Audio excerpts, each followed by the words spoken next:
The coconut trees are part of Lever Brothers' plantation, an Allied transport hit by the Japs. The Aussie Army is first off. Next come our men.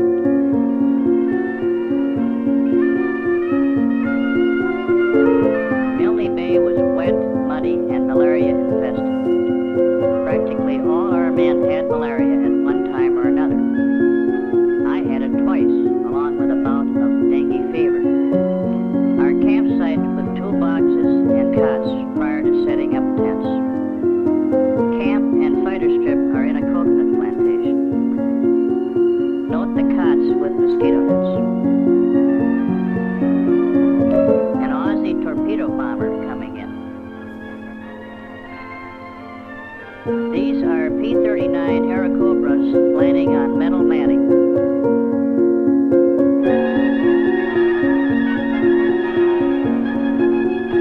We are about to use a wing originally bound for the RAF.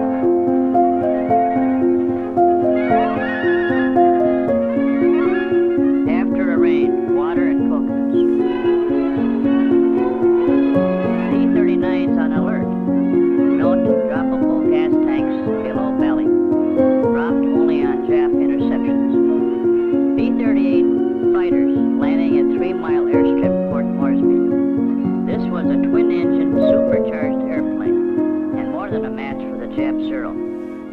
At one time, each of our group's 3 squadrons had different aircraft, P-38, P-39, and P-40s. Maintenance became very difficult.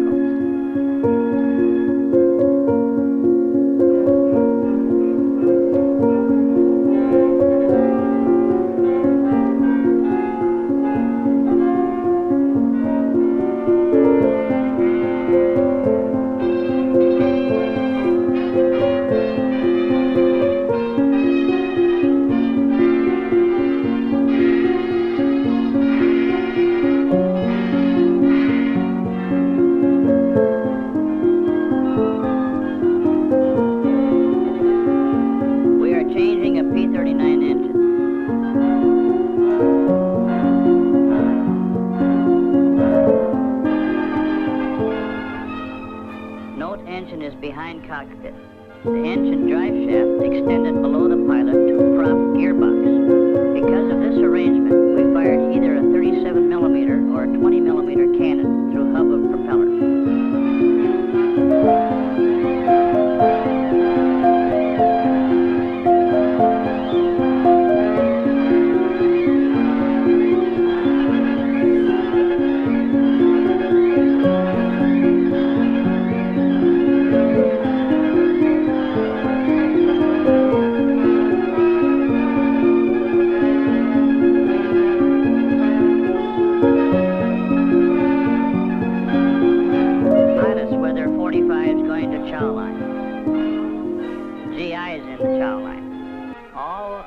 Had to be boiled. Our bake shop.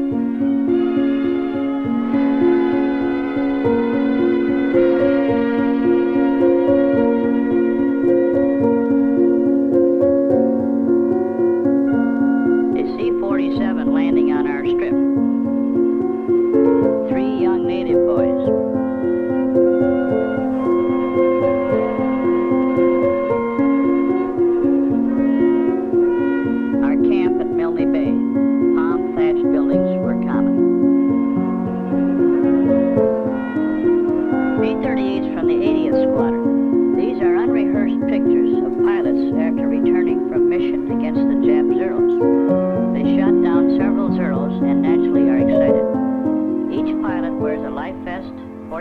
Pistol and knife.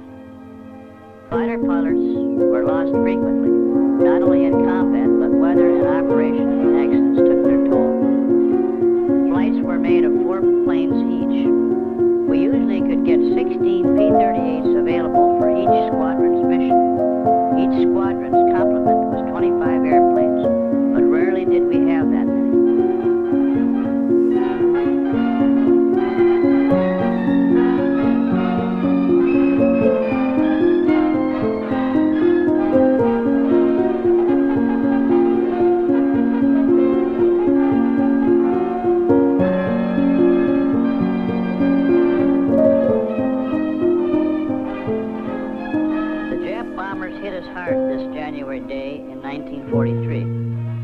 pictures are at our bomber strip at Milne Bay.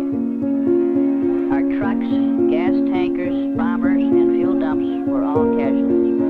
We tried to disperse both bomber and fighter planes. You will note coconut logs used for airplane protection in the revetments. As I recall, we had very little warning this time, resulting in our fighters not making contact with the Jap-Betty bombers before their bomb run. These bombers were coming from Rabaul, New Britain, the large Japanese air base north of us.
Squadron at Milne Bay. The presentation is right on our airstrip in the coconut plantation. Clean, long-sleeve shirts and long pants are the uniform of the day. My men usually worked in shorts only. However, later we found that this was a bad malaria area, necessitating more body covering. We were taking quinine at first and later Atterin for malaria. The yellow-nosed P-38s of the 80th Squadron are coming in from a mission. This was our leading squadron of the 8th Group, with 203 confirmed Jap planes to their credit at that time. Each squadron had different colored nose cones.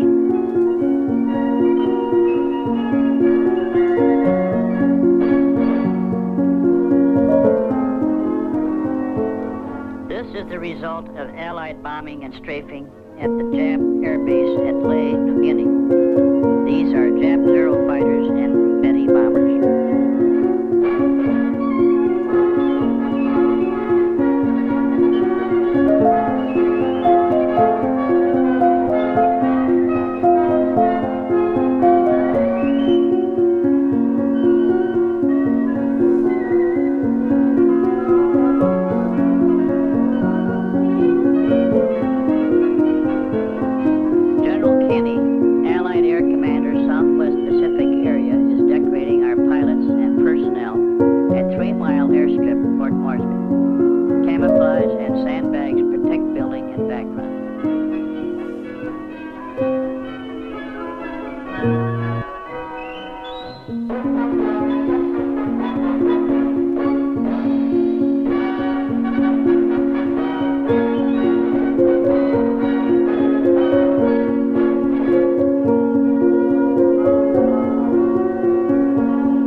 is a young native boy at our Milne Bay camp who has been asked to knock some coconuts down for us. Apparently he knows how to climb the tree.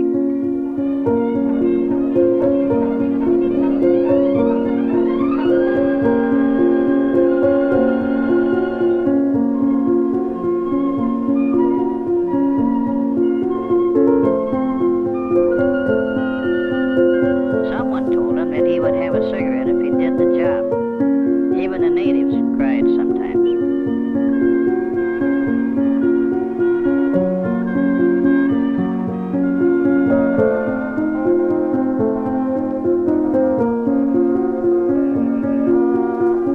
Notice the GI shirt and officer's insignia on the boy.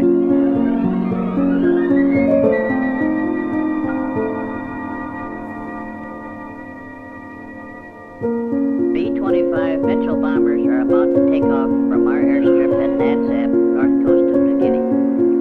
They are to bomb and strafe the Jap air base at Hollandia, 800 miles west. For strafing, the B-25 was modified by adding two 50 caliber guns on each side of the fuselage. Along with the four 50s in the nose, gave the B-25 a total of 8 50s firing forward.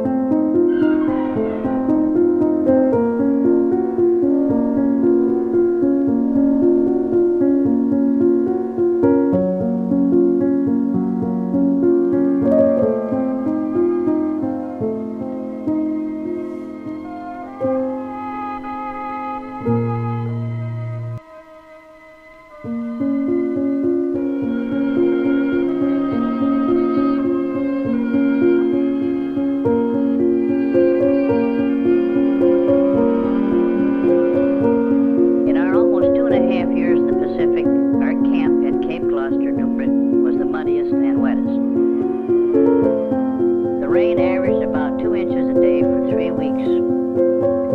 I don't think we flew over a couple missions during this time. We had plenty of fresh water off the tents.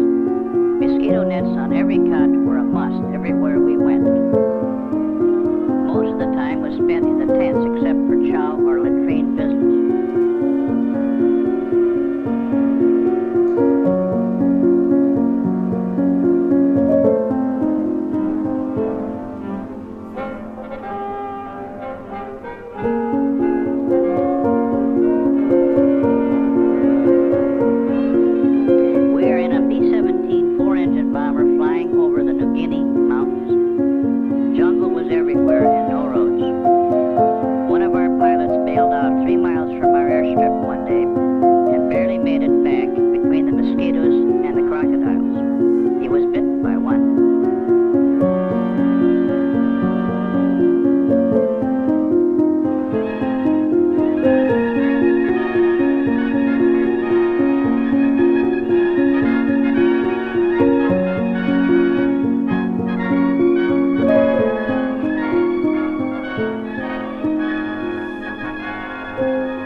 We are at our rest camp in northern Australia. The officers are playing the enlisted men.